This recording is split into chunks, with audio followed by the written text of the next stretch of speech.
gentlemen, the President of the United States.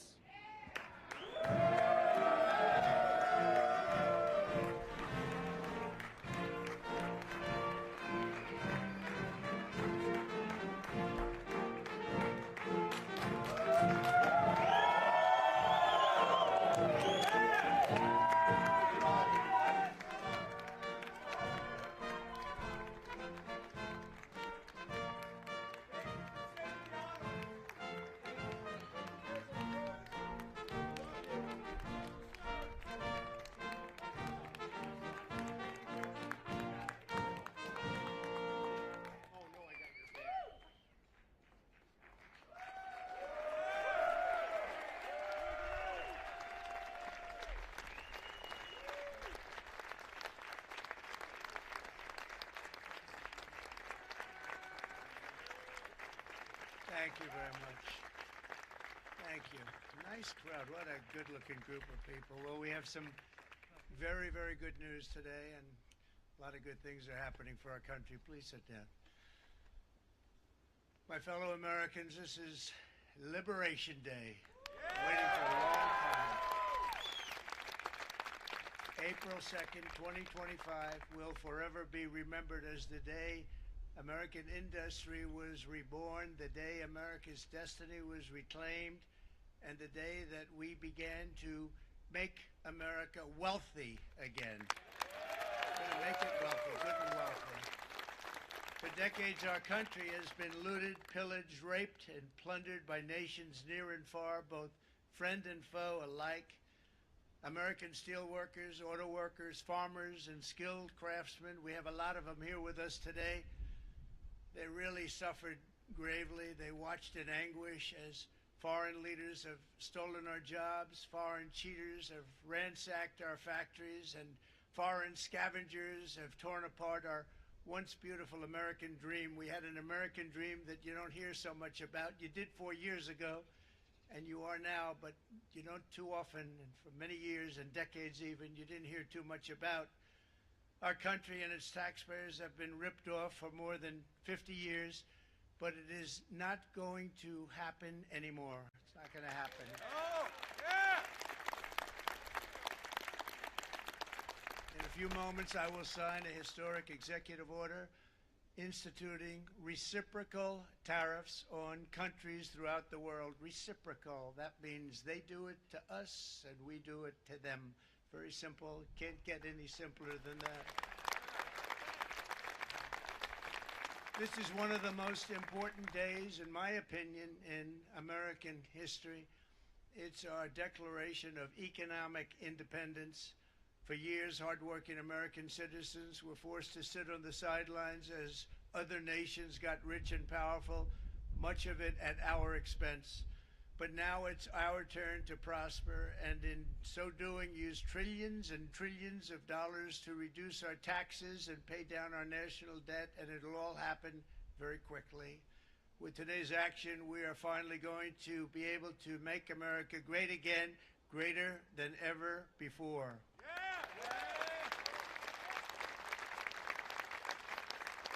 Jobs and factories will come roaring back into our country, and you see it happening already. We will supercharge our domestic industrial base. We will pry open foreign markets and break down foreign trade barriers. And ultimately, more production at home will mean stronger competition and lower prices for consumers.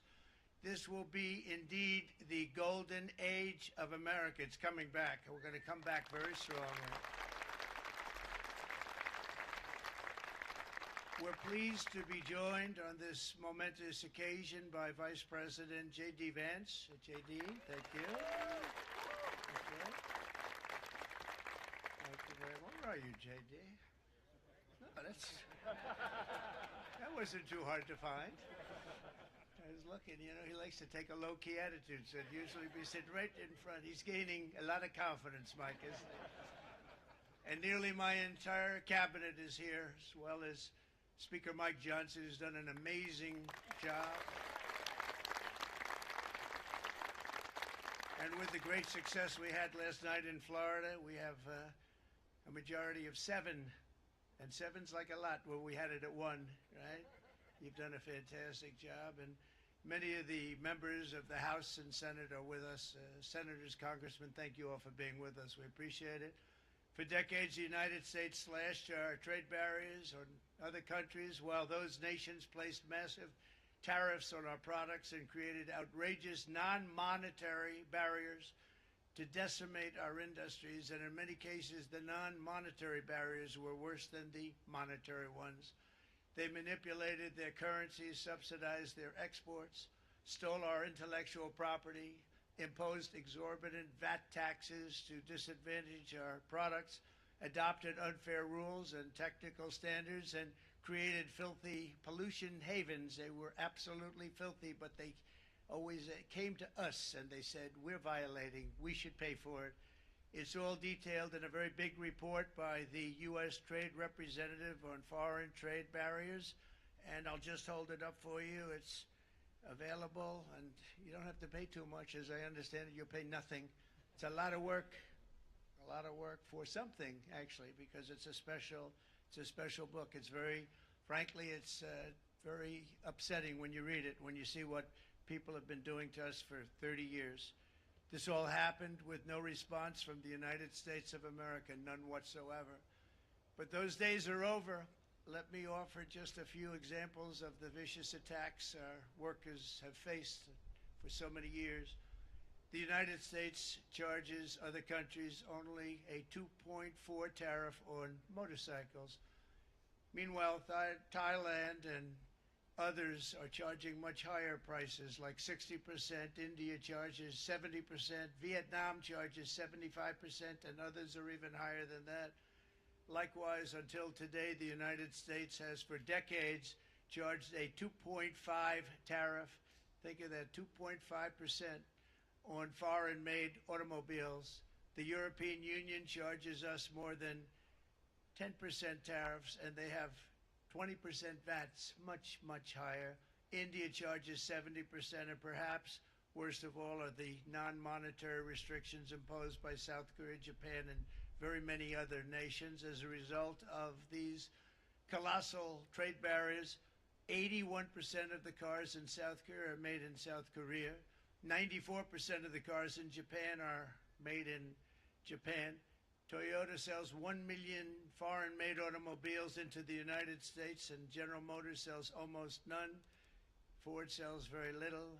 None of our companies are allowed to go into other countries.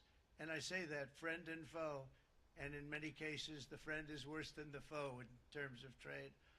But such horrendous imbalances have devastated our industrial base and put our national security at risk. I don't blame these other countries at all for this calamity. I blame former presidents and past leaders who weren't doing their job. They let it happen, and they let it happen to an extent that nobody can even believe. That's why, effective at midnight, we will impose a 25% tariff on all foreign-made automobiles.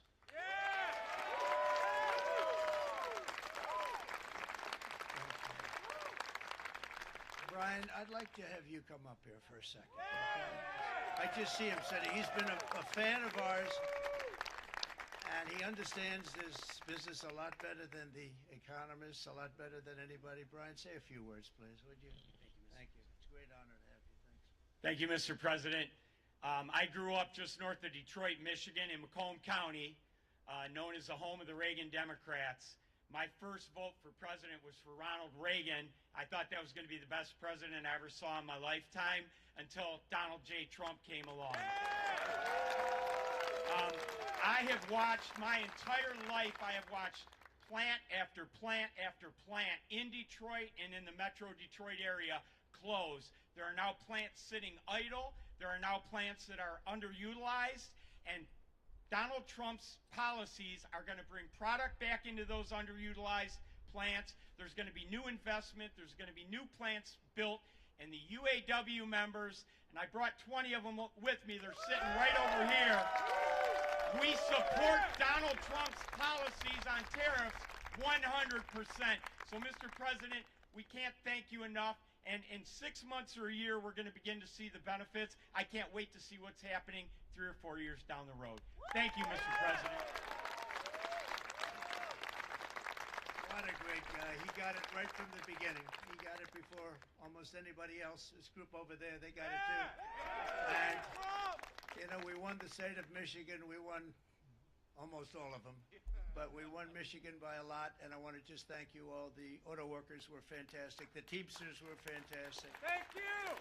Everyone was pretty good, I will tell you. Thank you very much. I appreciate it. You're going to be very happy very soon. And Yes, sir. you probably see what's happening with all of the, not only car companies, but car companies in particular. See it with all of the ones they're moving, they're announcing day in, day out. You're seeing it. Nobody's ever seen anything like that. With today's actions, we're also standing up for our great farmers and ranchers who are brutalized by nations all over the world. Brutalized. Canada, by the way, imposes a 250 to 300% tariff on many of our dairy products. They do the first can of milk. They do the first little carton of milk at a very low price, but after that it gets bad, and then it gets up to 275, 300%. So when they're figuring what's Canada charging, they say, oh, about 2%, 3%. But take a look at what happens down the road. When you look a little bit, it's not a pretty picture, and we don't like it, and it's not fair. It's not fair to our farmers. It's not fair to our country. And with countries like Canada, you know, we subsidize a lot of countries and keep them going and keep them in business. In the case of Mexico, it's $300 billion a year. In the case of Canada, it's close to $200 billion a year. And I say, why are we doing this? Why are we doing this? I mean, at what point do we say, you got to work for yourselves, and you got to, this is why we have the big deficits. This is why we have that amount of debt that's been placed on our heads over the last number of years, and we're really not taking it anymore.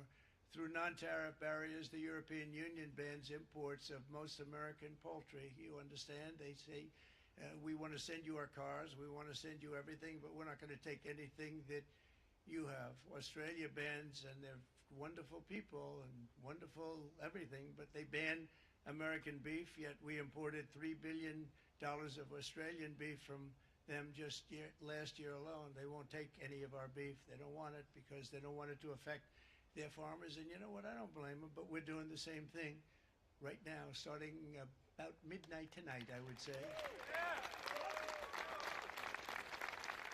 And China charges American rice farmers an overquota, it's called, a tariff rate of 65%. South Korea charges 50, actually they charge different, from 50% to 513%.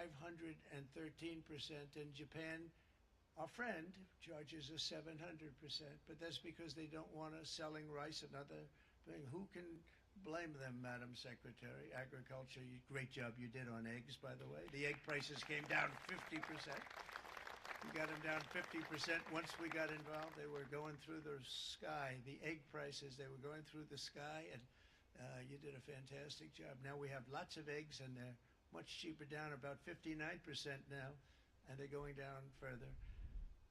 We charge 2.8% for so many things that other countries are charging 200%, 300%, and 400% for. If imposing tariffs and protective barriers made nations poor, then every country on earth would be racing to eliminate these policies, and China would be the first on line. They run a very strong country, but they're not first in line, and the American people are paying a very big price. From 1789 to 1913, we were a tariff-backed nation, and the United States was proportionately the wealthiest it has ever been. So wealthy, in fact, that in the 1880s, they established a commission to decide what they were going to do with the vast sums of money they were collecting. We were collecting so much money so fast, we didn't know what to do with it. Isn't that a nice problem to have? What do you think, Marco? Good problem? Marco would love that problem. But we don't have that problem anymore, but we're not going to have it very much longer, I will tell you. But they collected so much money, they actually formed a commission to determine what they were going to do with the money, who they were going to give it to, and how much. Then in 1913, for reasons unknown to mankind, they established the income tax so that citizens, rather than foreign countries, would start paying the money necessary to run our government. Then in 1929, it all came to a very abrupt end with the Great Depression, and it would have never happened if they had stayed with the tariff policy. It would have been a much different story. They tried to bring back tariffs to save our country, but it was gone. It was gone. It was too late. Nothing could have been done. It took years and years to get out of that depression, far longer than even FDR had that office right over there for a long period of time. The ramp system, it's rather intricate, was built because of him, and every time you walk up, you think of him, and he did a great job in many ways, but it lasted long beyond his terms, as you know. But it's not too late any longer, and we're going to start being smart, and we're going to start being very wealthy again. We're going to be wealthy as a country because they've taken so much of our wealth away from us. We're not going to let that happen. We truly can be very wealthy. We can be so much wealthier than any country. It's not even believable, but we're getting smart. Nearly a century later, in the face of unrelenting economic warfare, the United States can no longer continue with a policy of unilateral economic surrender. We cannot pay the deficits of Canada, Mexico, and so many other countries. We used to do it. We can't do it anymore. We take care of countries all over the world. We pay for their military. We pay for everything they have to pay, and then when you want to cut back a little bit, they get upset that you're not taking care of them any longer. But we have to take care of our people, and we're going to take care of our people first, and I'm sorry to say that.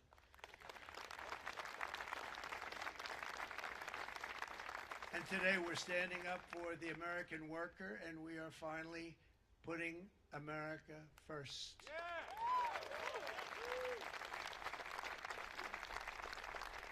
In Sleepy Joe Biden's last year in office, the United States hemorrhaged 100,000 manufacturing jobs, and the number was going through the roof at levels never seen before. And our trade deficit reached a record $1.2 trillion, which is unheard of. Since the beginning of NAFTA, the worst trade deal ever made, it was a horror show. I was able to terminate it. They all said you'd never be able to get it out. We had to get approval from Congress to get it terminated. We had to live with that deal. It was the worst trade deal ever made by far. But since the very beginning of NAFTA, our country lost 90,000 factories. Think of what that is, 90,000. Think about putting a map up and putting tax on it. You wouldn't have enough room.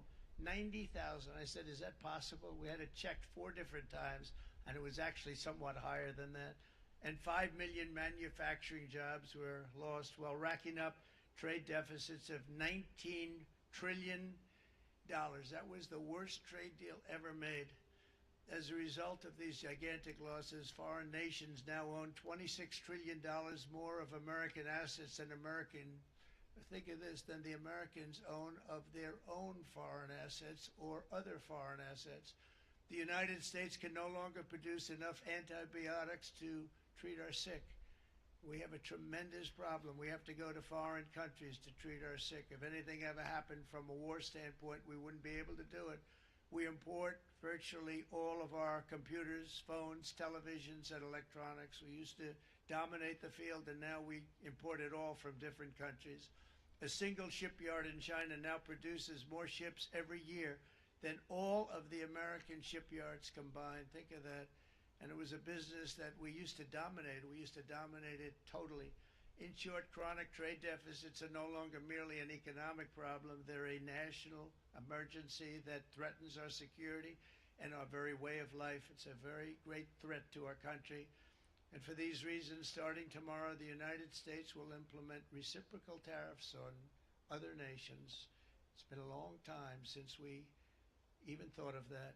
We used to think about it a lot. We didn't think about it for many decades, and you see what's happened. For nations that treat us badly, we will calculate the combined rate of all their tariffs, non-monetary barriers, and other forms of cheating. And because we are being very kind, we're kind people, very kind. You're not so kind when you got ripped off with your salaries. My auto worker friends and my Teamster friends and all of the unions that typically voted Democrat, they're not voting Democrat anymore because worker, whether union or non-worker, they're for the Republicans now. That's what happened. But we will charge them approximately half of what they are and have been charging us. So The tariffs will be not a full reciprocal. I could have done that, yes, but it would have been tough for a lot of countries who didn't want to do that. I'd like to see the chart if you have it. Could you bring it up, Howard? This is our great Secretary of Commerce, Howard Lutnick. So if you look at that, China, first row, China, 67%. That's tariffs charged to the USA, including currency manipulation and trade barriers. So 67%, I think you can, for the most part, see it. Those with good eyes, with bad eyes. We didn't want to bring, it's very windy out here. We didn't want to bring out the big charts because it had no chance of standing. Fortunately, we came armed with a little smaller chart. So it's 67%, so we're going to be charging a discounted reciprocal tariff of 34%. I think, in other words, they charge us, we charge them less. So how can anybody be upset? They will be, because we never charge anybody anything. But now we're going to charge. European Union, they're very tough, very, very tough traders. You know, you think of European Union, very friendly. They rip us off. It's so sad to see. It's so pathetic. 39%, we're going to charge them 20%, so we're charging them essentially half.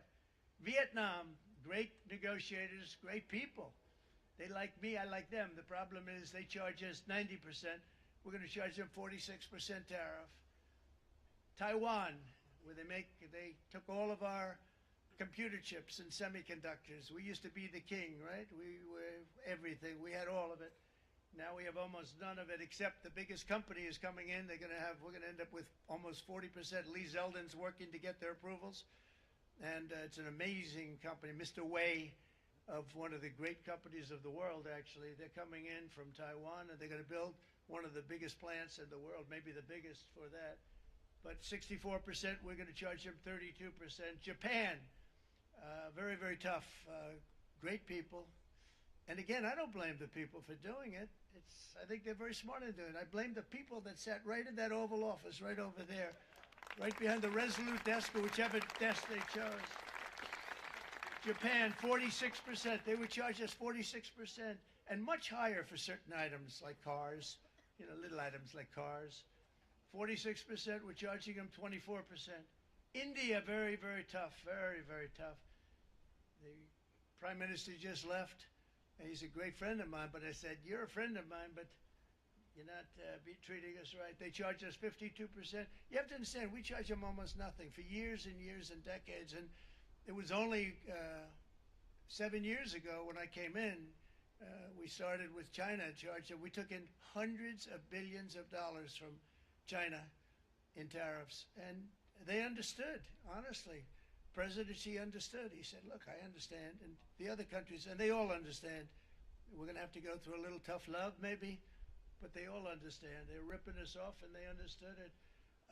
Prime Minister of Japan, Shinzo Abe.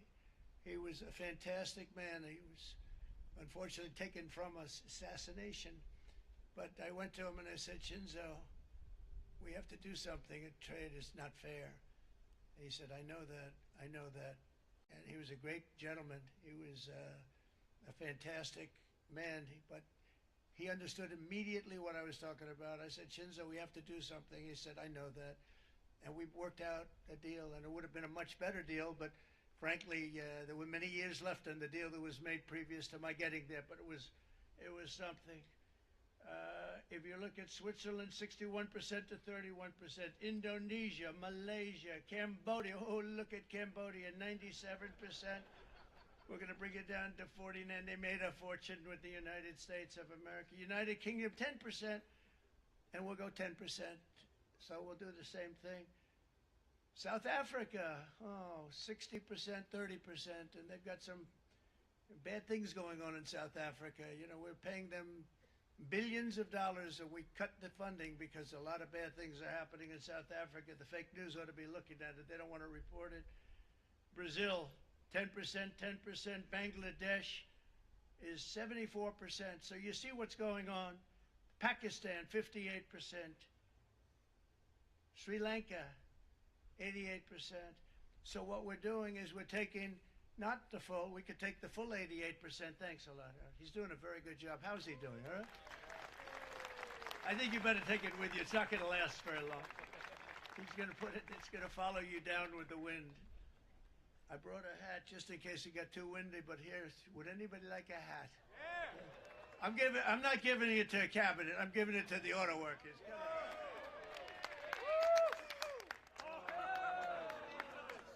Thank you, fellas. Get it. That's it.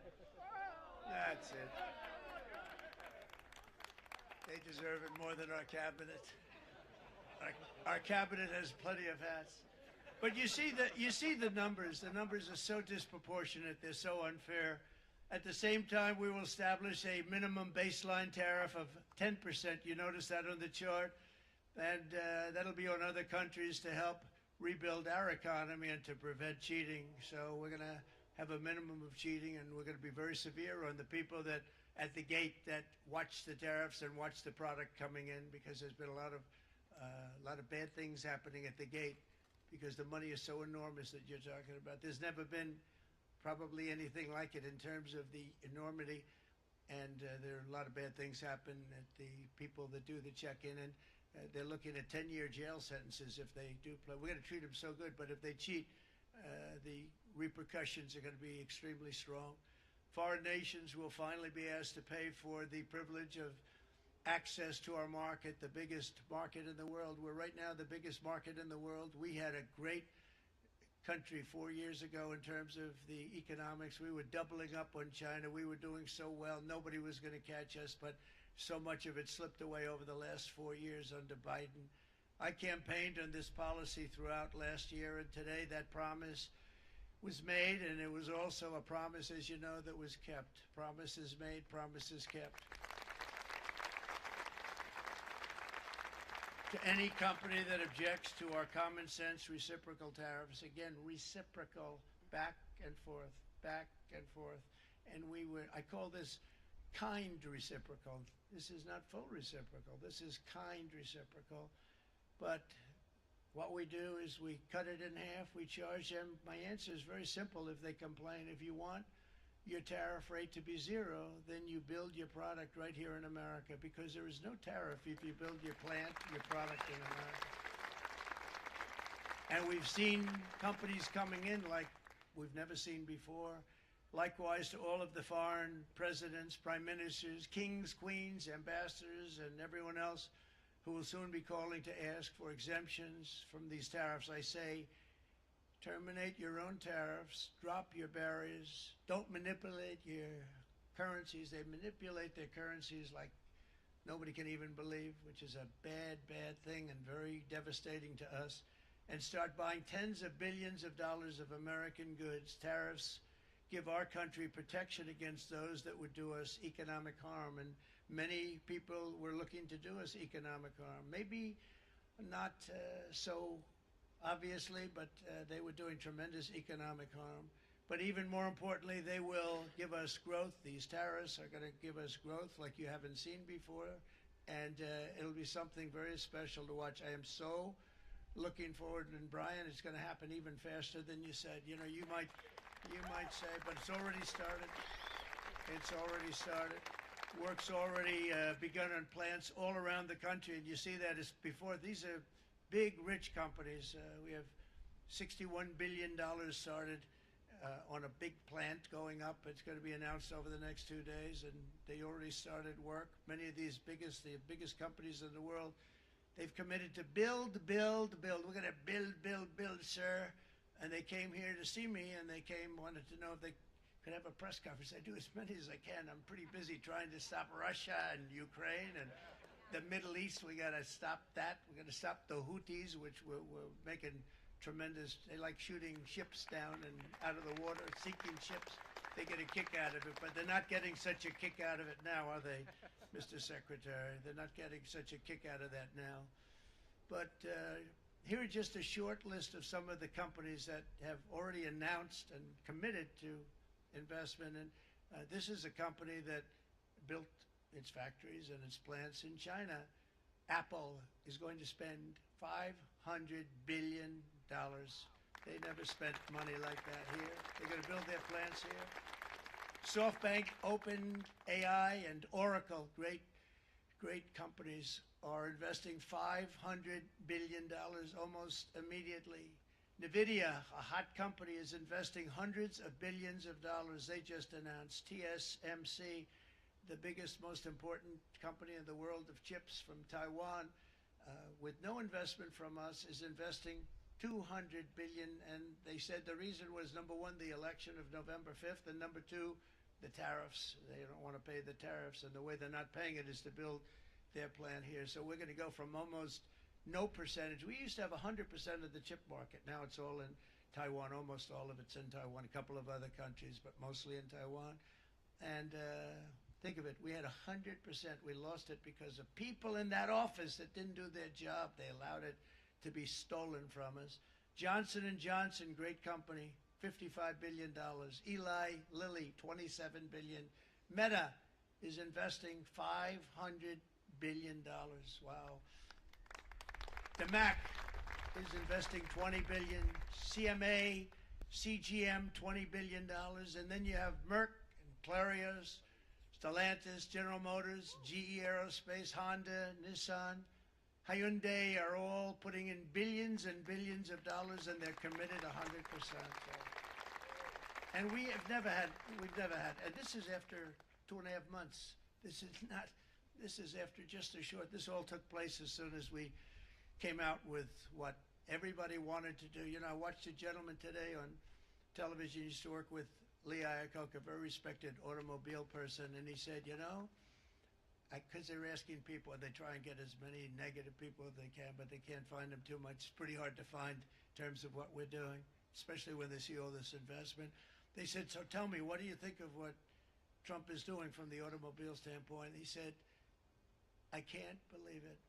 Somebody is finally, he's an older guy, real pro, really top guy, with Lee Iacocca. He said, I never thought I'd see the day when this would happen, where somebody had the courage to go and do what has to be done. This is transforming our nation. Our entire nation is going to be transformed, not only with the cars, but in every single other item that's built. We're going to become an industrial powerhouse. And he said that so beautifully today. In fact, I'm going to find out, I'm going to get a tape, and Bruce, I'm going to get that tape, and I'm going to send it to you out in Long Island, and you're going to play it for the people. And all your union workers and your non-union workers out there, you got a pretty even split. But we have, so far, it looks like we're going to have about $6 trillion of investments, and you wouldn't do that in years in this country over the last number of years. $6 trillion, and that's going to be much higher by the end of the year. And think of what $6 trillion is. You wouldn't have even a small percentage of that under this other system. We're going to be an entirely different country, and it's going to be fantastic for the workers. It's going to be fantastic for everyone. There will never have been a transformation of a country like the transformation that's already happening in the United States of America. It's an incredible thing to watch, and it's incredible to meet with the top people, people that you read about, very wealthy people, or people that are great managers and executives and presidents of big public companies. And to watch the enthusiasm they have now that they didn't have. They gave up on our country. They went to foreign countries and they built. Companies are pouring into our country at levels never seen before, with jobs and money to follow, and it's really beautiful. In the coming days, there will be complaints from the globalists and the outsourcers and special interests and the fake news. Always, fake news will always complain. But never forget, every prediction our opponents made about trade for the last 30 years has been proven totally wrong. They were wrong about NAFTA. They were wrong about China. They were wrong about the Trans-Pacific Partnership, which would have been a disaster if I didn't terminate it. If I didn't terminate that, United Auto Workers, you would have had no jobs in this country. You would have had no jobs. It was all going to other countries. In my first term, they said tariffs would crash the economy. Instead, we built the greatest economy in the history of the world. And again, I have great respect for President Xi of China, great respect for China, but they were taking tremendous advantage of us. And I commend them for that. I say, hey, if you can get away with it, that's okay. But, you know, they understand exactly what's happening, and they probably, most of them are saying it's about time they did something, but and they're going to fight, and they're going to fight fair. Everyone's going to fight. You know, it's like I say to the leaders, look, you got to take care of your country, but we have to start taking care of our country now. We can't do what we've been doing for the last 50 years. From the day of my election, the stock market went up in my first term 88%, with NASDAQ going up 155%, more than any president has ever had in any term in office, by far. And I think we're going to blow that away. And maybe the numbers won't show, but I think they're going to show much better than even those numbers. But what you're going to see is you're going to see activity, that empty, dead sites, factories that are falling down. Those factories will be knocked down, and they're going to have brand new factories built in their place. They're not only talking about renovating, they're talking about brand new, the best anywhere in the world, the biggest anywhere in the world. I have a friend who builds car plants, and I said, I want to see the biggest and the best. He said, well, we have to go to Mexico. I said, no, I want to see it in the United States. He said, we're not building them in there. This is a year and a half ago during the campaign. He said, we're not building it. You have to go to Mexico. When I was starting to decide to run, and I went to #1 in the polls very rapidly, I want to say, like let's say in the first hour, and then shortly thereafter, it looked like I was going to win, and the fake news was saying, oh no, don't do this. What they don't know is if I didn't win, they would have really been in trouble, because nobody wants to read them anyway.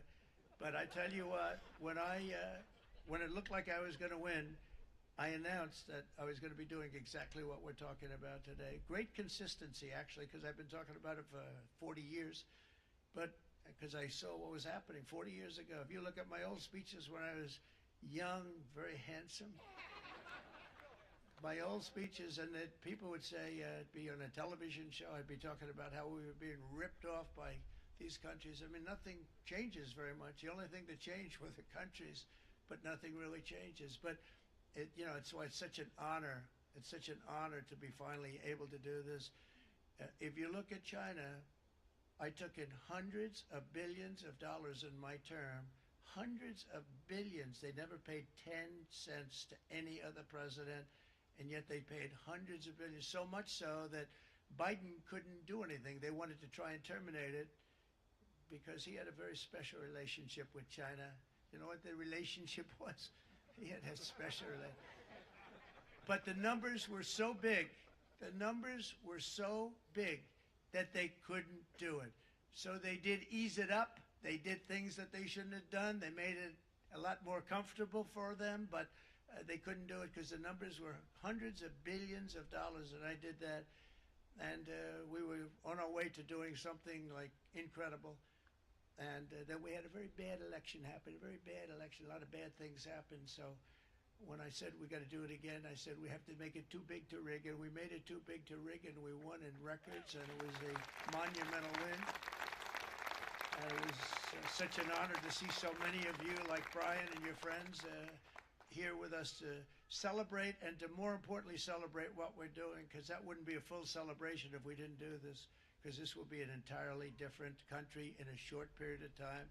It'll be something the whole world will be talking about it. The critics made the very tired predictions earlier this year, but in February, core inflation dropped to the lowest rate in 4 years, and the price of eggs, as you know, just in a month and a half, we were there for 4 weeks, and the first week I got blamed for eggs. I said, I just got it. They said eggs have gone up at like 250%, and you can't get eggs. And they were going crazy, and I said, I just got here.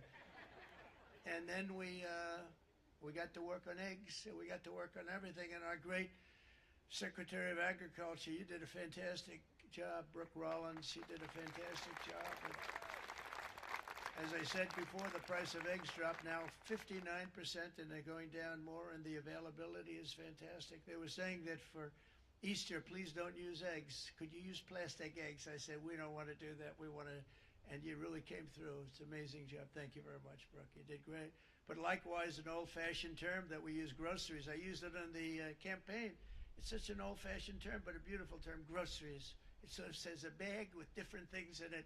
Groceries went through the roof. And I campaigned on that. I talked about the word groceries for a lot.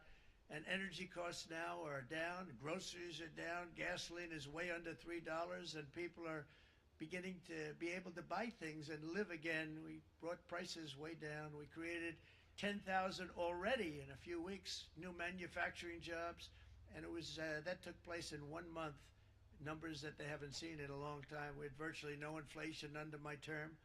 We had virtually no inflation for 4 years, but after transitioning over to Sleepy Joe, it went from almost non-existent to the highest in the history of our country. They're the highest inflation in the history of our country, brought up by energy and bad spending and bad policy, and a lot of bad things happened. How about allowing millions and millions and millions of people to pour into our country with open borders, where it's so sad to see even now, and I see our great secretary of you have done. Stand up, please, Christy. Stand up. Christy Noem and Tom Holman. These people are doing a great job, but gotten them out in records. We have problems with judges that don't want them to go out. They want Tren de Aragua, and they want MS-13, the most vicious gangs ever. Nobody's ever seen anything like it. Absolute killer gangs. They kill people. They don't even think about it. And we put them out, and we have judges now, radical left judges that they don't want them to go out. They want them to even be brought back. Let's bring them back. You've done a fantastic job, and please thank everybody. Homeland Security, thank everybody. Appreciate it. And we now have a border that's the best border that we've ever had, even better than it was my first term. My first term we did good, but this one we really specialized in. We've done really well, and we had records then. We had the best, safest border 4 years ago. We had the best border there ever was, and now we have. You've actually matched it and done even better, and we're going to get it down the right way. And we want people, by the way, to come into our country, but we want them to come in through a legal process. We want them to come in legally. We need more people. We need people to run these plants and to help the auto workers and the Teamsters and the non-union people and everybody else. But we need people, the farmers. And we're going to let people come in, but they want to come in. We want them to come in legally. They have to have the capability of loving our country, not people that hate our country. We don't want them in our country. And now we're going to pass the largest tax cuts in American history, and that's where we're relying on Mike and John Thune. And we will not cut Social Security, Medicare, or Medicaid benefits, and the Democrats will, because if they got in, the entire economy would collapse. This country was heading for a collapse under the people that you saw. They were horrible. I think one of the reasons people like the job, I have my highest approval ratings because I think they're comparing me to the worst administration in the history of our country, so I appreciate that at least. But Speaker of the House Mike Johnson and Senate Majority Leader, appreciate it, Mike. John Thune have been fantastic, by the way.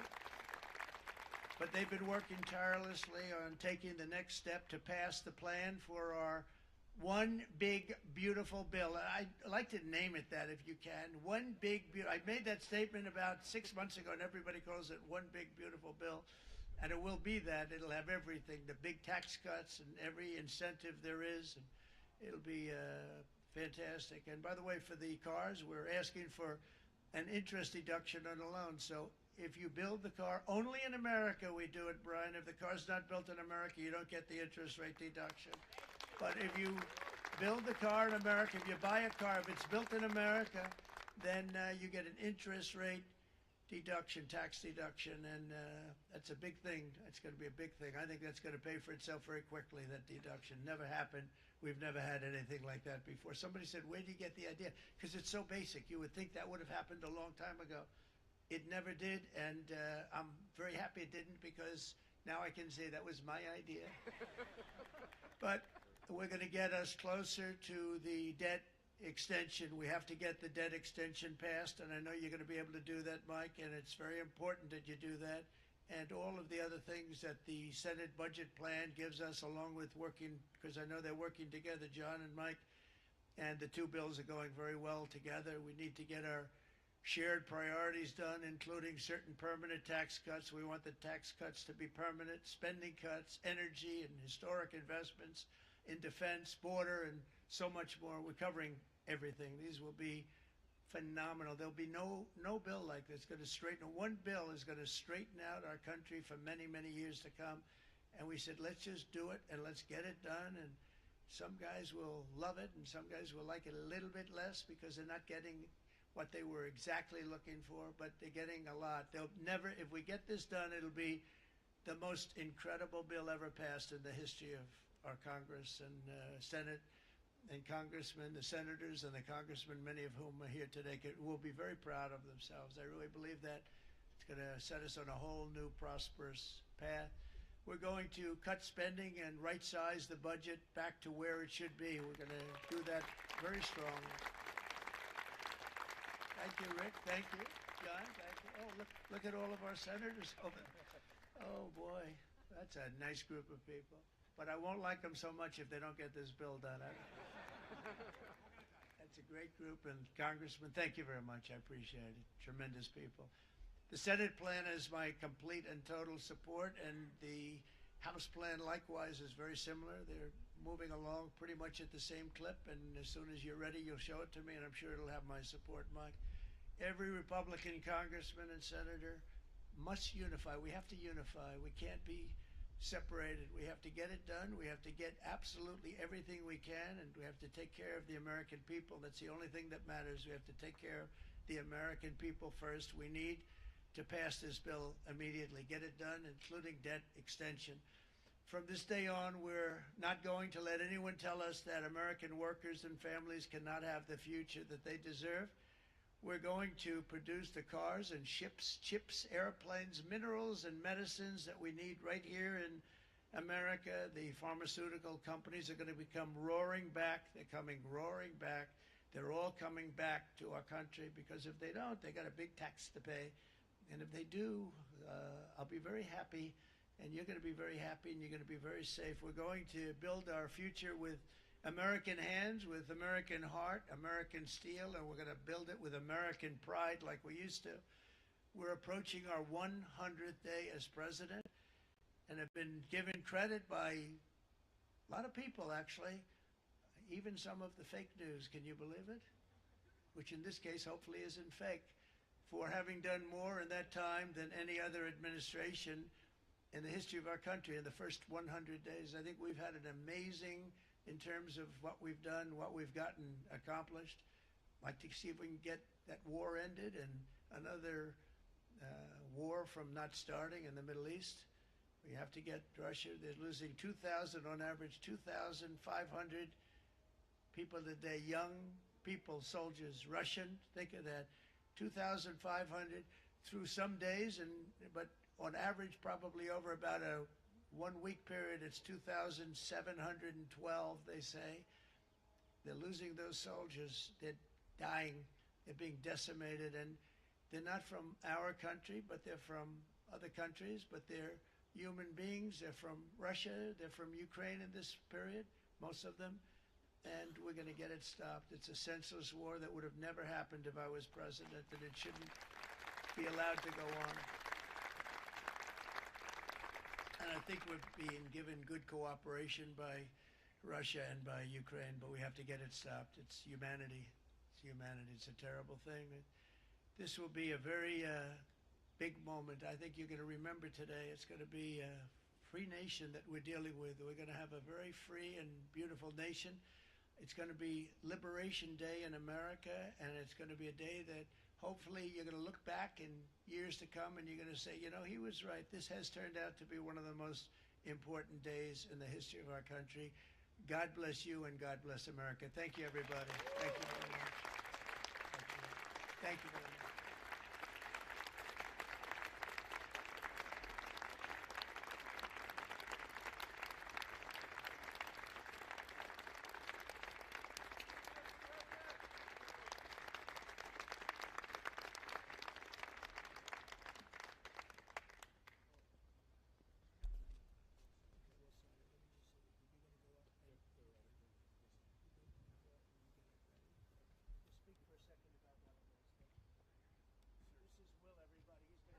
Good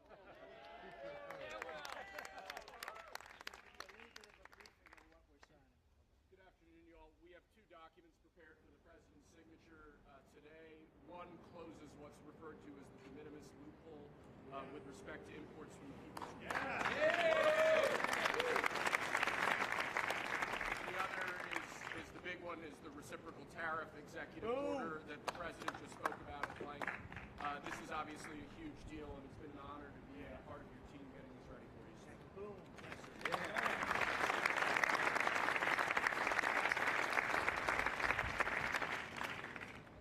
Big stuff.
Mr. President, what will you do if the EU or other countries retaliate?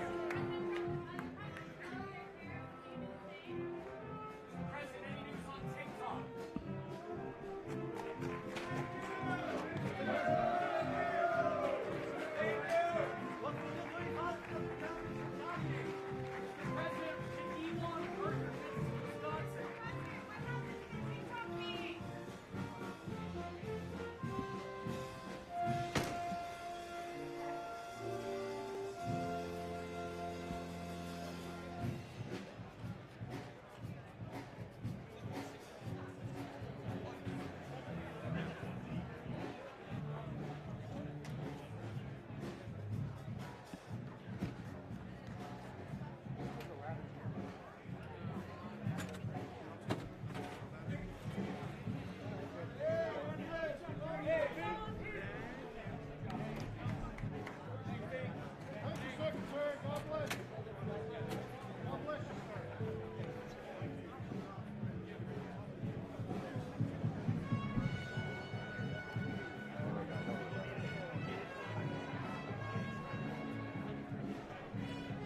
Thank you.